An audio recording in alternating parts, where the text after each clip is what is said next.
مقصد تاسو واضح کو چې علي وزیر پرین نبره ورځ په غیر آئیني او په غیر قانوني طریقه سره په پېښور کې نیوله شوې ده. اف آی آر یې د کراچي ارست یې په پېښور کې کو نیول د پی ټي ایم چې هر څه کې چې تاسو هم ته دریا په کړی دو گرفتاری مرد شهادت بل نقصان بیش دغه ته خفا نه وي بلکې بیش په دا باندې فخر کوي چې پی ټي ایم ملګرا د وطن و د خاورې په سر باندې زندان ته لوړ شي. خو صرف یو فرق درته وضاحوم چې لکه اندره خلک سره ټول سلوک ده او د پښتنې د مشرانو و نمایندګانو سره څنګه سلوک کېږي. تقریبا یو کس چې د 100,000 پښتنې د مرګ ذمهواري یې قبیله کړې وه احسان الله احسان هغه روغی دا ځکه په پېښور شی په قلعه شی دی څلور پنځه میاشتې د ځون سره ولبا کړو حالانکې دا هغه سړی ده چې په خپله یې تصمیم کړی وي چې لکه زه د وطن د پښتنې قاتل زه بیا چې کله خوښه شوه په پرې تنګ شول بیا هغې نه بعد په داسې طریقه باندې ازاد کړو چې نن هغه په خپله ازاد ماحول شناسته او مطلب د خپل سرګرمي جاري ساتلې دي.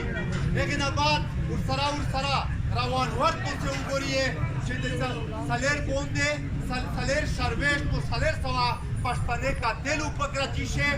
نن په پروتوکول سره ګرځي چیرېږي والي وزیر جیل په زندان شده هغه مطلب د ګرفتار ده. ورسره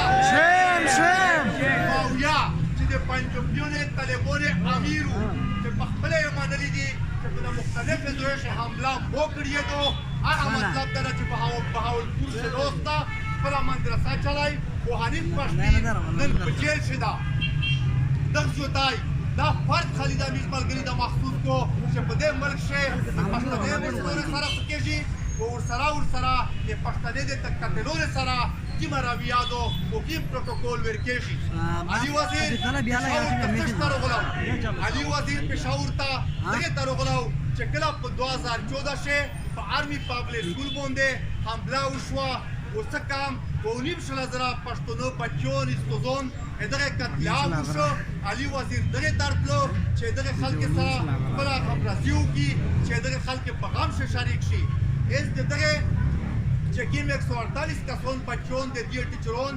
دغه قاتل احسان الله احسان هغه مطلب ده د لیار ورکړه شه هغه لوړو او پټ شو والي وزیر چې خالي دغه خلکو سره په غم شریک کېږي هغه نو څه تنن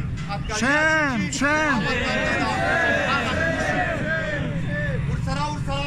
نجیبه تاسو ته وویل دغه ډېره ملګري درته وویل چې سمونه بله ورځ په 10 بجې په جاني خیل کې د امن سیمینار ده. اگر چې دا صرف اول سیمینار و خو چې کله د علي وزیر گرفتاري وشوه د ملګري یې دغه سیمینار په احتجاجي جلسه کې بدل کړو. تاسو ټولې ته دا سوال ده ټولې ته دا درخواست ده چې په دغه د جاني خیل په امن احتجاجي جلوس چې کوم ده پاشه تاسو شرکت وکړئ او د شتګردي په خپل کې شی سوره کړئ.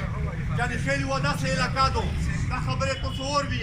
چې په د تېر ځل شی چې کله د شتګردي پروموټ کېده کله د شتګردي خورېده بیا اول چې کومه ده مرکز یې جاني خیل و جاني خیل نه د بني امنه خرابېږي چې جاني خیل امن خراب وي د وزیرستان امنه خرابېږي چې جاني خیل امن خراب وي ځکه دغه ټولې پښتونخوا امن سره خرابېږي. نن بیا د ریاست داسې پروګرام ده چې دا د شتګر بیاربخشي کو مطلب ده د هغه کسان چې کومه حق خبره کوي کومه د وطن و د قوم د امن خبره کوي هغه روسیا کسان هغه باندې ټارګېټ کو هغه باندې شهیدان کو. کچېرې موږ تاسې د جاني خیل دا سیمینار دا مې کامیاب کړو کچېرته موږ د احتجاجي جلسه دا کامیابه کړه انشاءالله د شتګردیو په جاني خیل کې دفن شي او نره وطن مې به